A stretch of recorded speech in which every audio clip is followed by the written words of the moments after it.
Welcome back. This week is Crime Victim Rights Awareness Week, and this morning we have a special guest joining us from the Missouri Department of Correction. She works as the Crime Services Coordinator, Amanda Douglas. Thank you so much for joining us this morning, Amanda. Thank you for having me. Let's start off by talking about what the purpose of the Crime Rights Victims Awareness Week is.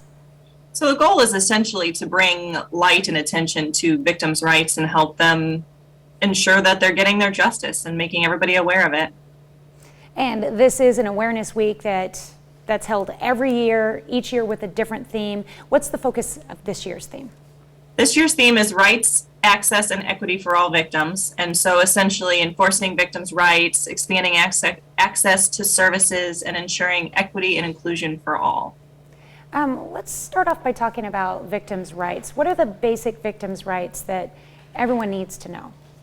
Well, the victims' rights are outlined in Missouri statute. The primary ones are they have the right to be heard and seen at any court appearances. And in regards to the Department of Corrections, our job is to make sure that the victims are notified at parole hearings and are able to be present and notified of any releases, changes in institution, relocations, anything that could affect the victim. I know in the past year with COVID, a lot of court hearings had to be held online, whether they were Zoom hearings. Was there a little bit of a struggle getting it to where that the victims were able to have access to those hearings?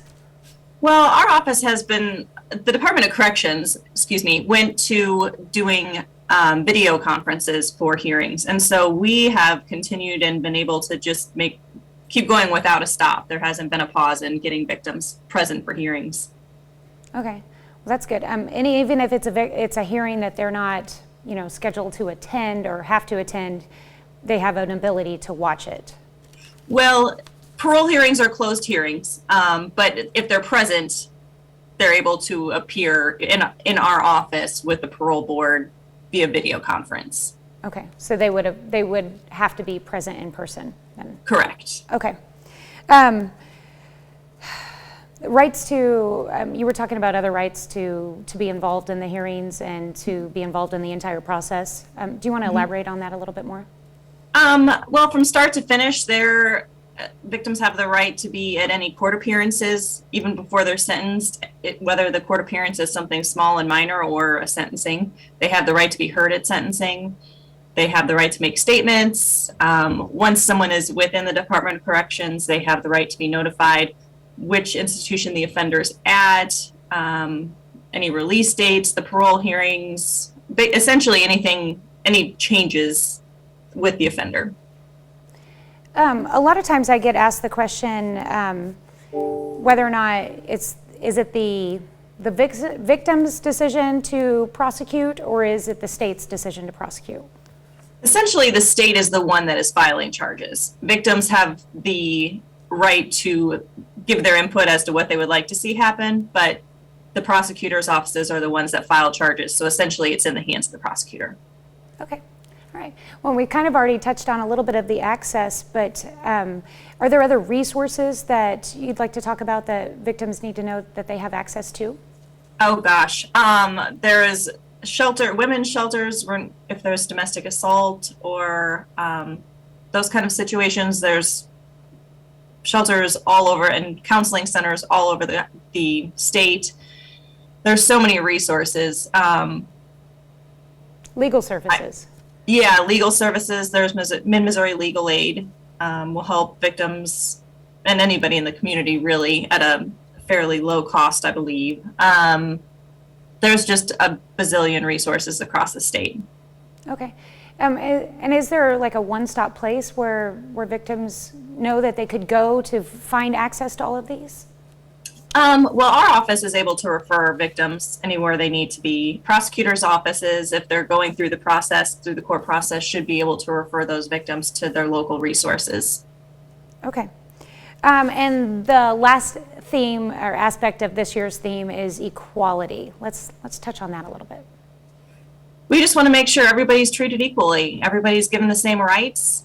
Everybody's included, and if they're eligible or want to make a statement or want to have their rights enforced, then they need to have that opportunity. Okay. And where can people go how do people contact you, or is there a local office in each county, or where's the best way to get access to this? Right. So if they're going through the court process, that would be the local prosecutor's offices. Once an offender is in the custody of the Department of Corrections, that comes into our hands. And my office is in Jeff City. We can be found on the DOC website. There's a direct link right at the top of the page. We have a general victims email that they can email to contact us. That's victims@doc.mo.gov. Our main office line is 573-526-6516, and that gets you straight to our office, and we can get the person directed to the right staff. All right. Well, and one more thing I wanted to definitely touch on. You guys are holding an event actually Tuesday evening in Cole County. Let's talk about that. Yes, we're having a candlelight vigil. It's at 6:30 p.m. at the Cole County Sheriff's Office. We do the event every year. There'll be speakers, a victim speaker, generally like prosecutor or law enforcement speaker, and just a recognition of victims' rights and how we can all work together to make things better.